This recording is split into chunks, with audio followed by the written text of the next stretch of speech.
Welcome to the Japan Business Show. My name is Eric Ahona, and today my guest is Ed Thompson. Ed is a marketing consultant and also the founder of Concept Design, a marketing consulting agency in Tokyo. Ed, thank you so much for joining me. It's my pleasure to be here today, and it's good to see you again.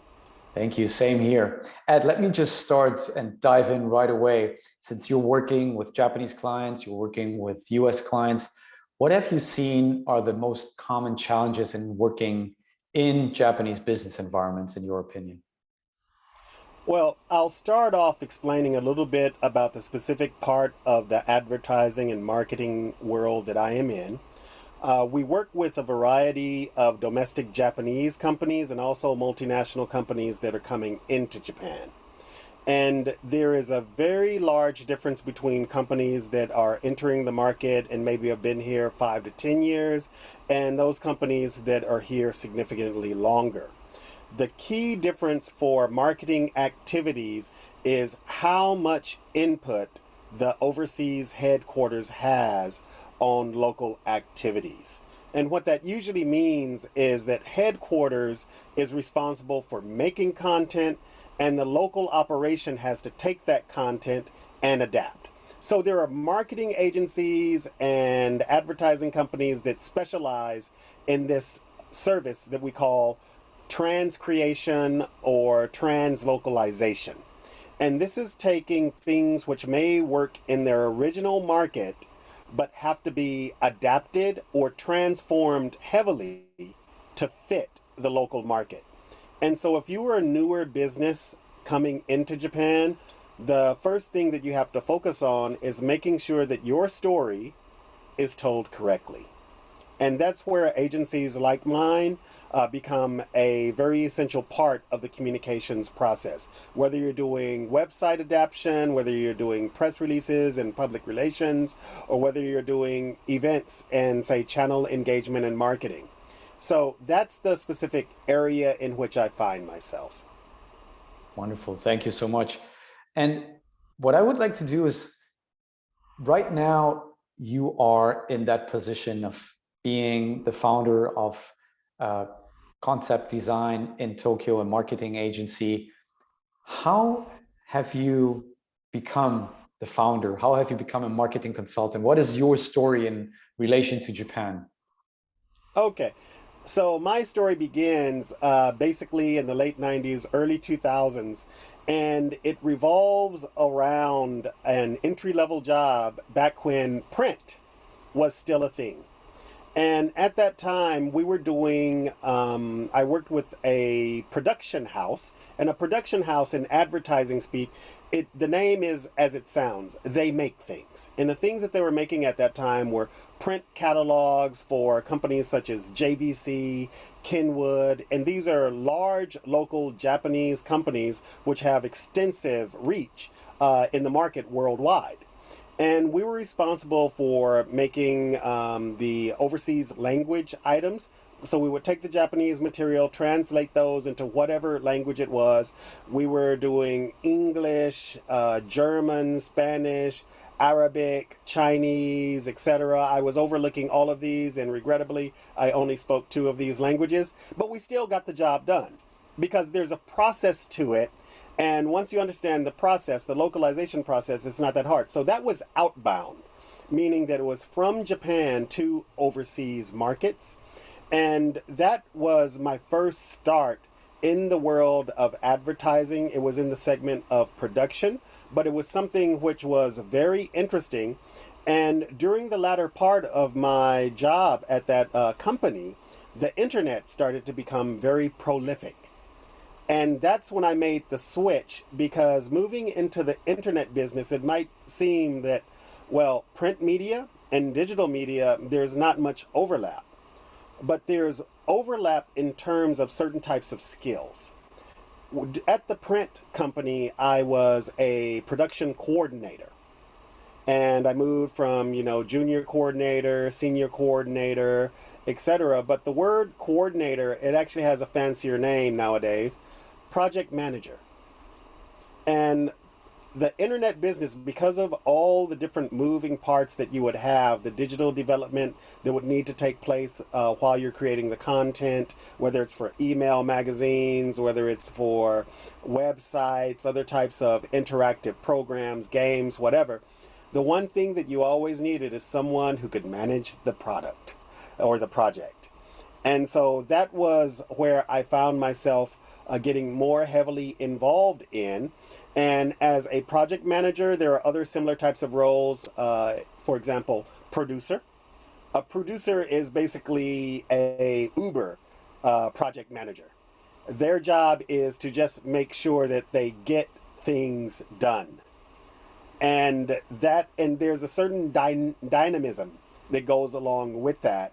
And so as a producer, I was starting to basically carry projects from start to completion with the teams that I would build at that time. And from that stage, it's basically a very short step to setting up your own company or business. And so that's a very brief explanation of how I came to be involved in advertising here in Tokyo, Japan. So you went to Japan for that assignment how many years ago?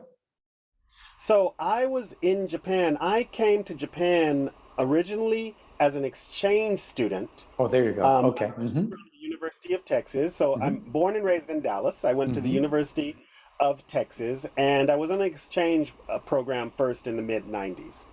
After that exchange program, I had the opportunity to come back to Japan on a program by the Japanese government called the JET program. And the JET program is they have two courses or two tracks within that program. Many people come over here and they are active as assistant English teachers in different boards of education throughout the country.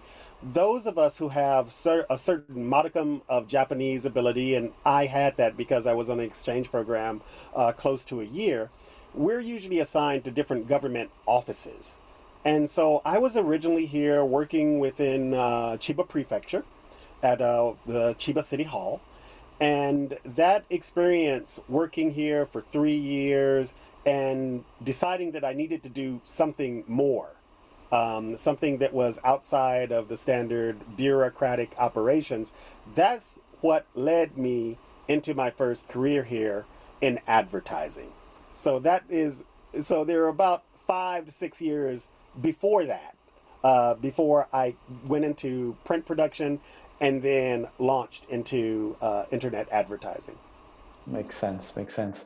And it's, of course, I fully understand once you had already that expertise communicating in Japan and knowing about Japanese business culture, although it might have been very much in government relations, you really wanted to utilize your knowledge and bring it to, let's say, the market and make yourself more valuable than just returning to the US. And that's why you decided to stay in Japan, I assume.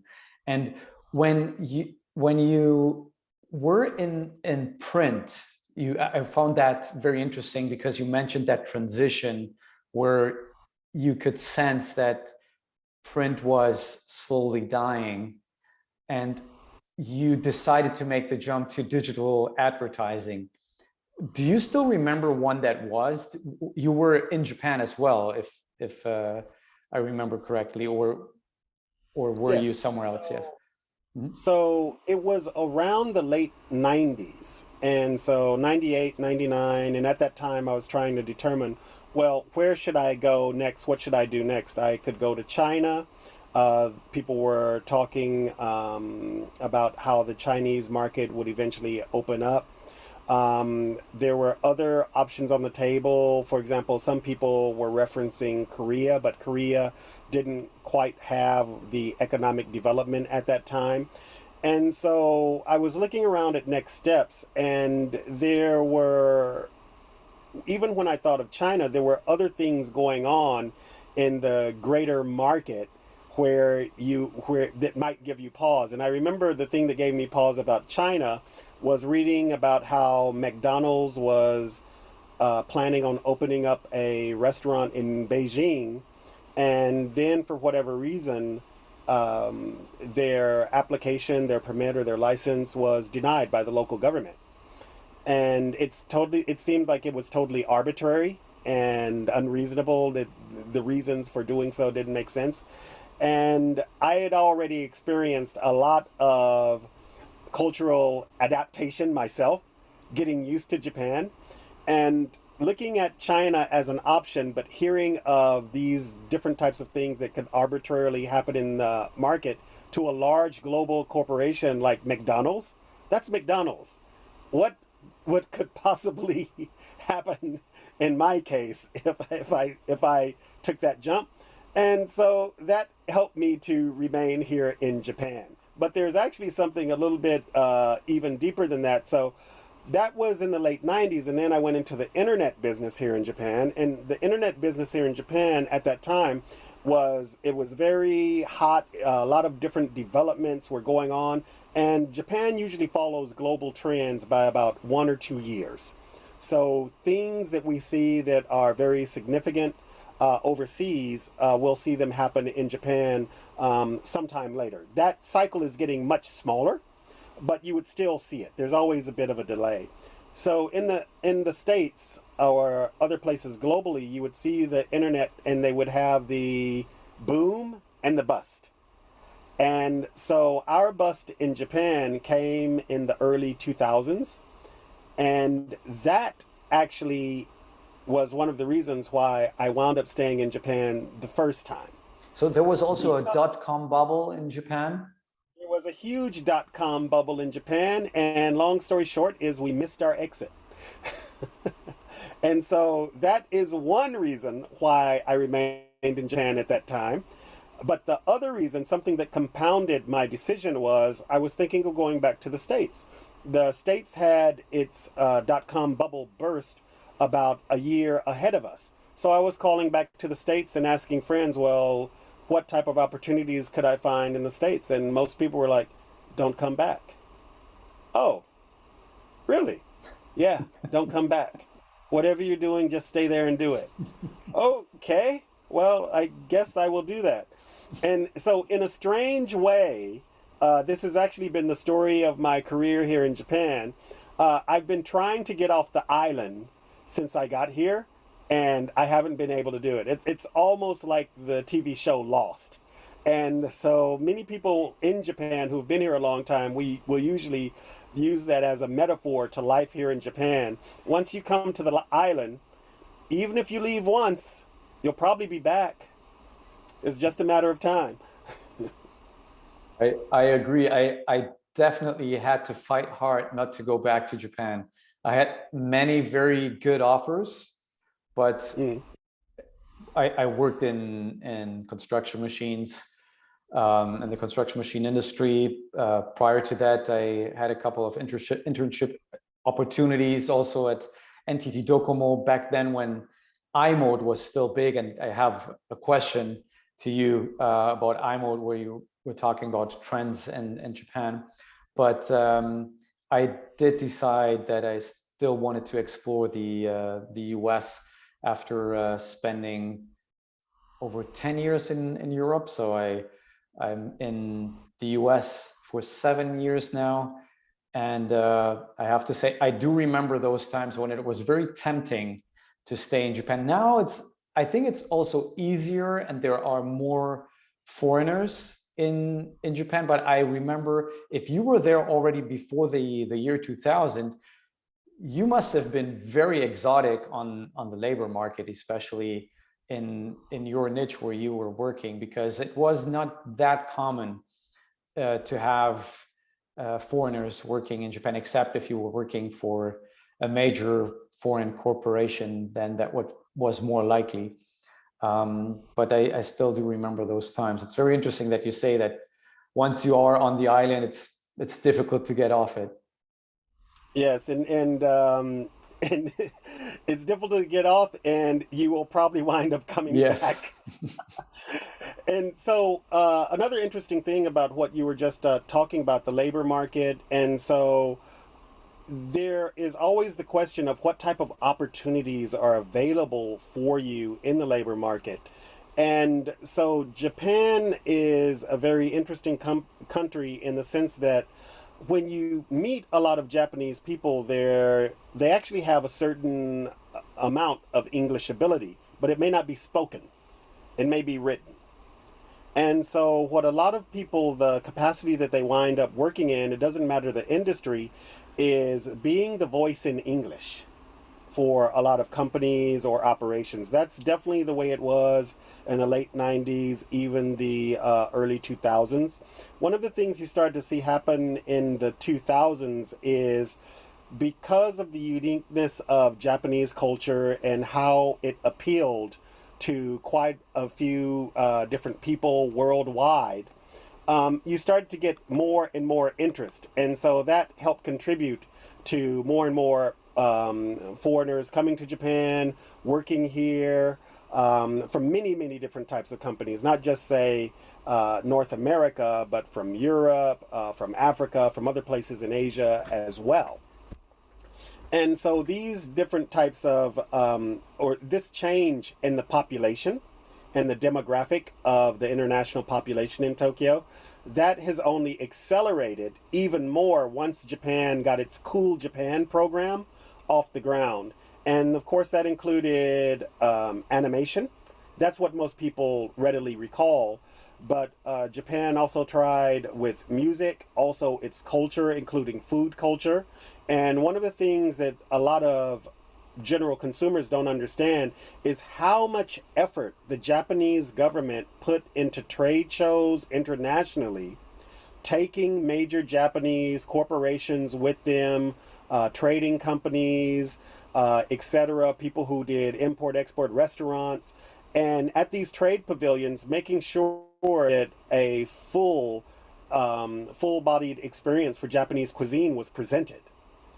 And from those type of B2B activities, then you would see it slowly expand into, say, B2C opportunities where restaurants overseas are opening up that specialize in Japanese cuisine and other types of things. And so it's really interesting once you pull back the cover and you see how Japan, the government itself, has been involved in promoting Japanese awareness and the brand of Japan Inc. abroad. It's really interesting.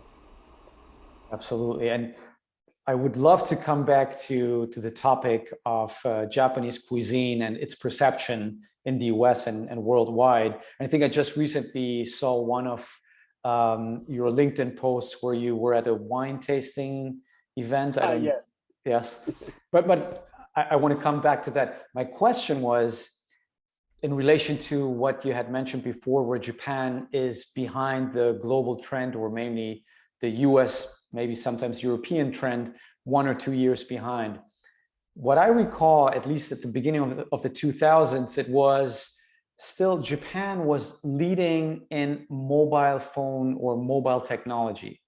So there was the, I think it's still called the Galapagos syndrome, where all the phone makers, Sharp, Sony, Mitsubishi, were very successful in Japan, but basically had no sales anywhere else in the world. So they were making those very advanced mobile phones with like photo or picture taking capability, or even video conferencing capability, where the whole world was still using SMS as form of communication on mobile phones. And maybe the highest business executives would have like the, I don't know, Nokia communicator, where they would send an email, but it would be like a big phone that wasn't very user friendly. And whereas in Japan, everybody was using iMode, which was a invention by NTT Docomo, and the other carriers were following with their services. But everybody was basically communicating by email with unlimited characters, and they could already send pictures and so on. So this reminds me that that's when Japan was trend setting, and it was right at that time when I had the opportunity to do an internship. That was 2002 at NTT Docomo. and the whole world was amazed by that technology. I can still remember that I was sending a video message from my mobile phone to the email of my friends in Germany, and nobody could really believe it. So I think that was maybe an exception, but I'd just be curious if you think that generally this trend is over and that now Japan is basically following, or if there are some niches where you still see that Japan is still trend setting. I definitely think that there are niches where Japan is can still gain an edge. But it's definitely moving from the realm of pure technology to one that is blended with technology and services. There's a big shakeout that's going on right now, as you know, because of the yen is getting weaker. And in some ways, this makes the Japanese economy stronger in the manufacturing segment. But in other ways, if it goes too weak, it winds up having an inverse type of relationship because a lot of the manufacturing is no longer done in Japan, it's done overseas. And so the buying power that companies have within Japan after a certain amount of time will change. So what's going on is that it's still slow, but an emphasis on new styles of services, which may come to the forefront. These might be in the financial realm. Japan has really embraced different types of Bitcoin or crypto based technology. And so that could be a segment in, say, fintech, where Japan winds up expanding. We'll just have to wait and see. In regards to your talk about how Docomo came up with a specific protocol for mobile phones that was really advanced at that time, I can actually tell you what that meant in the world of advertising, because at that time Heineken was one of our largest clients at the agency I was working for. And at that time, Heineken was trying to punch above its weight. Heineken is a very big global brand, but in Japan, they still have a very minor share in the marketplace. And so they were trying to make an impact. And one of the things that they did to make an impact is they wanted to focus on a certain aspect of subculture, the club and music subculture. And so we developed one of the first searchable platforms that used NTT Docomo's CHTML protocol from the mobile phone. And we called that the Heineken Club Finder. And we made that. It was incredibly successful. We started out in Tokyo, but eventually we were collecting information from all the different bars, club, and entertainment facilities throughout the nation. And so anyone was able to find Heineken-sponsored content that way. And the thing was, once we made it on Heineken's platform with CHTML, we would also have to code for the other platforms, JPhone, and at that time, KDDI. And they were on, I believe, WAP protocol. And so sometimes we would have 3 different coding teams working on this one type of content, this one basically database that needed to go out and was basically updated weekly, sometimes daily, with different live information that we thought would be relevant to Heineken's core market that it was targeting at that time. Well, that's amazing. You've been there from the very beginning of digital marketing in Japan.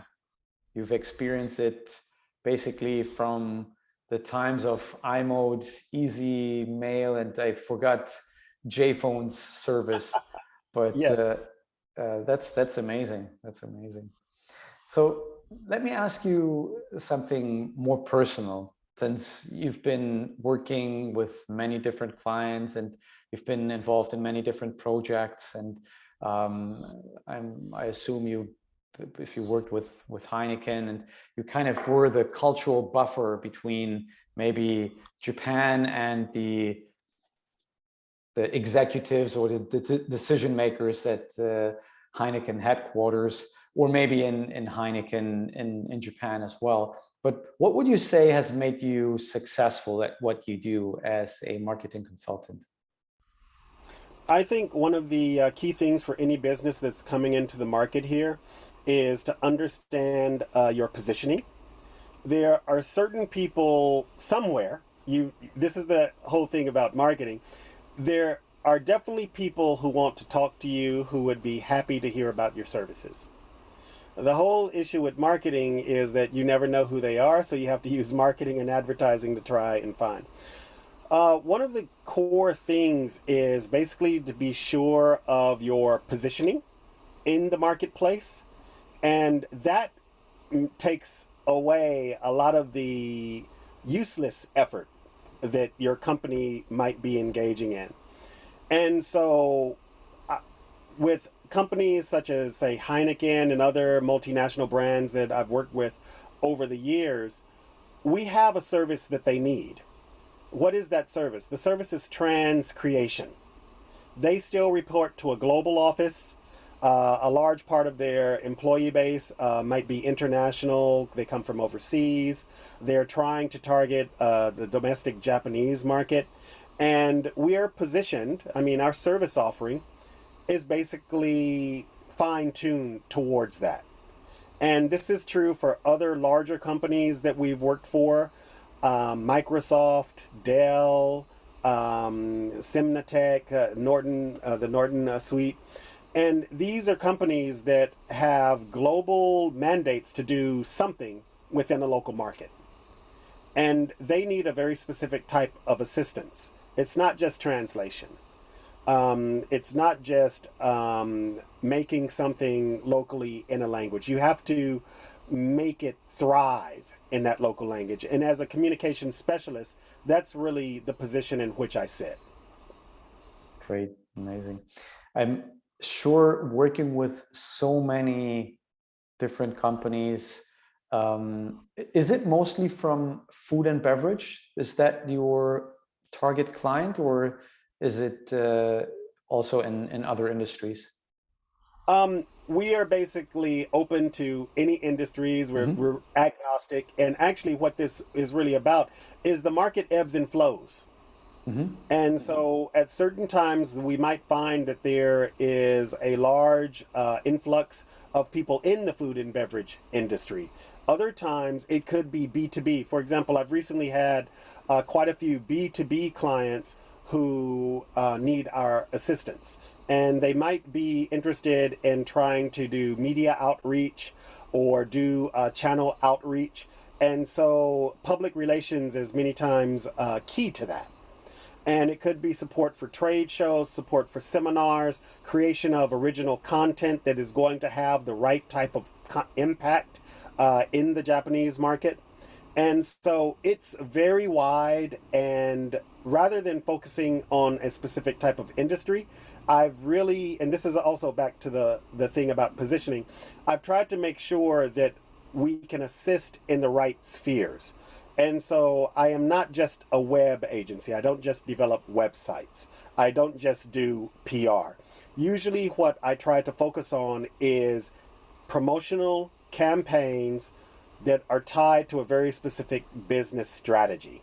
And so if it is a B2B company that is coming into the market, usually they need two things: brand awareness and channel engagement.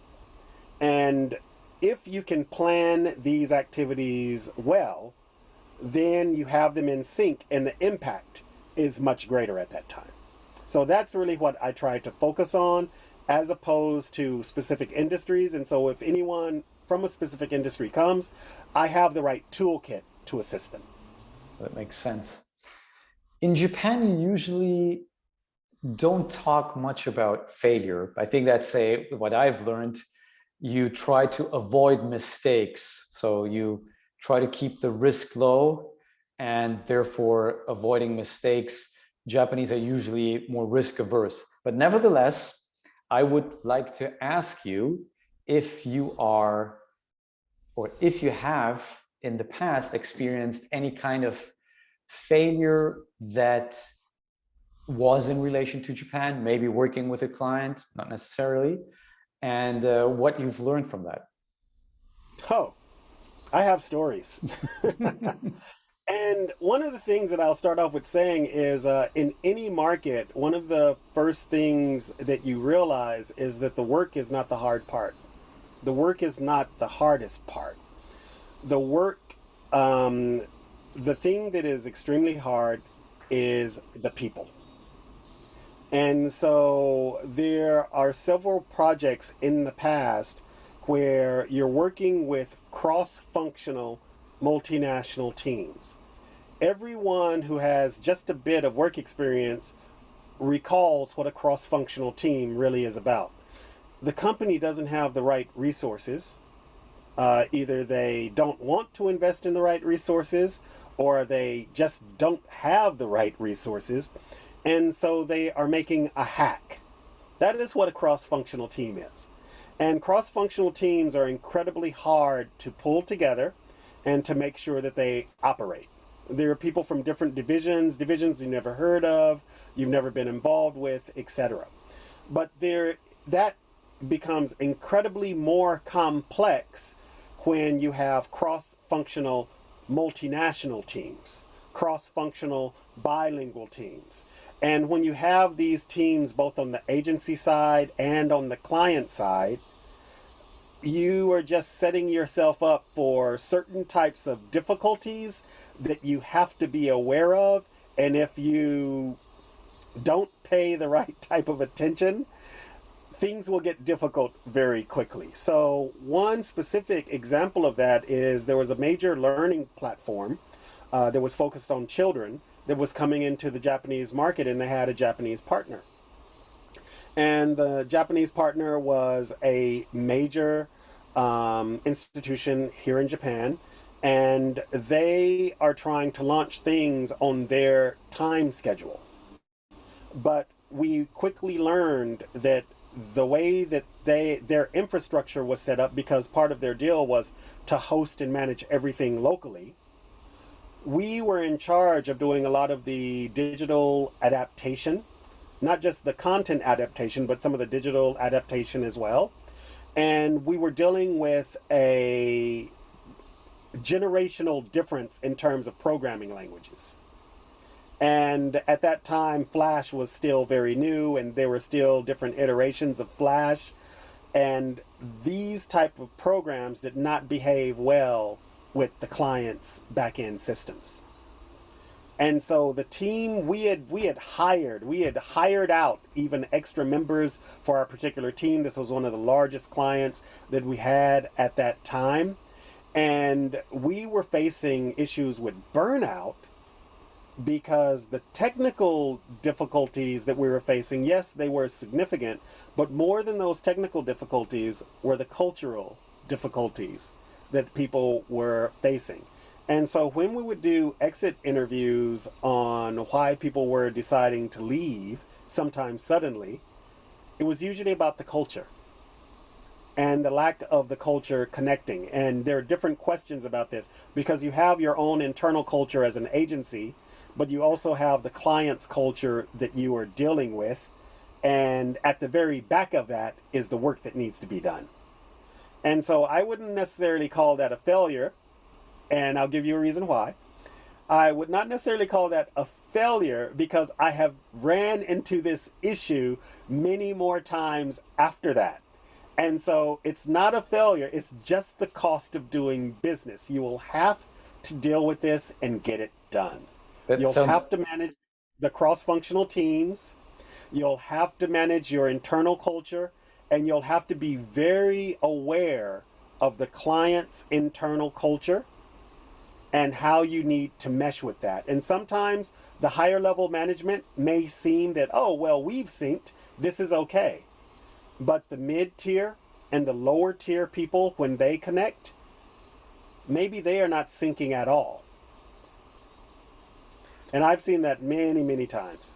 That's actually, you already transitioned and answered my next question, which would have been what advice would you give to companies that want to do business with Japan? But I think you already mentioned it, that communication part is really often underestimated, not only culturally, but also in like generation wise, as you mentioned, that you had different generations of programmers as well. So that's very interesting. Let me ask you two more questions before we close here. Do you have a morning evening routine that you use as being an entrepreneur? I think that's kind of the trend right now, having a morning evening routine. And if not, why? Or if yes, what is it? So, a decade ago, I was a morning person.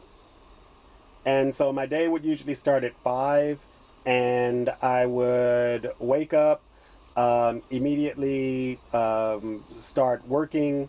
And my goal was basically to take care of most things before 9 or 10 o'clock came. And one of the reasons why this was important was my time as a production coordinator.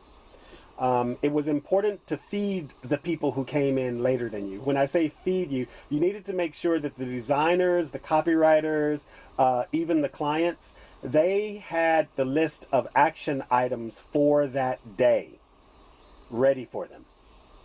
And so by waking up early and putting myself ahead of the clock, I was able to make sure that, well, they had most of their marching orders during the morning, and all that that meant that I would need to do in the afternoon is follow up. And so that was a pattern that worked well for me back when I was focused on production. Now that I am focused more on the consulting type of area, a lot of business strategy, etc., it's somewhat reversed. I'm usually waiting for people to feed me. And so I usually wait for the variety of different updates to come in the morning. And my day usually starts from the early afternoon. But I try to remain as efficient as possible. And I have a very strong belief that if you are efficient, you can compress a lot of the essential work. Meetings are essential, but you can take a meeting on your phone, you can take a meeting while you're walking, you can take a meeting in many different cases. And also, I'll just mention this right now because we are on Zoom. I'm one of those people who believes that voice calls are totally adequate for 90% of what you need to do. Correct. And in that case, if you're just using voice, then yes, you can take a call while you're walking. You can take a call while you are on the move doing something else, driving, etc. Zoom, in a way, can increase production, but it can also reduce your productivity in very, very many ways. And so, especially, yes, especially if you don't know what you want to have as an outcome and you just jump on a Zoom meeting and you don't even know, all right, let's just have a meeting and talk. Then it can go on and on and on and on without even knowing what kind of outcome you want to have. But allow me to ask you the last question, because I want to keep this meeting or this interview at 40 minutes. How can people find out more about you and your services? You can find me on LinkedIn. If you look for Ed Thompson, Tokyo, LinkedIn in a Google search, I will soon pop up. The other thing is that you can go to my website, conceptdesign.io. And on that website, you will be able to find different information about our range of services, our approach, a case study, a list of different case studies we've been involved in over the years. And I also have an online learning academy called the Concept Design Academy. This is where I take a lot of information and provide it from different courses that I've taught at universities like Temple University, New York University, and UIBS from Switzerland, and these different universities and schools. And I usually teach graduate students or professionals in continuing education classes, and I try and make sure that information is applicable and easily approachable. Thank you so much. Thank you so much, Ed. Sorry to interrupt. Thank you so much, Ed. It's been a pleasure to talk to you. I've very much enjoyed your expertise and knowledge. This has been the Japan Business Show. See you all next time. Thank you very much. Take care. Thank Very you. good to be here.